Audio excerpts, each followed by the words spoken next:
So if you want to make different size gear sets in Solidworks using blocks, you would have to follow the same steps in the previous video for simulating gears in Solidworks using blocks, and make your circles on the smaller side the size of your smaller gear. Set your spacing between the two gears to the size of the distance between the two axes, and then create your new linkage connecting the circles.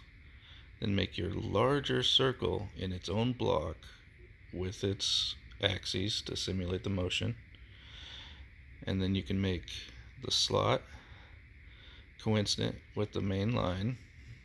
And then if this holding still kind of bugs you, you can select that with this other one,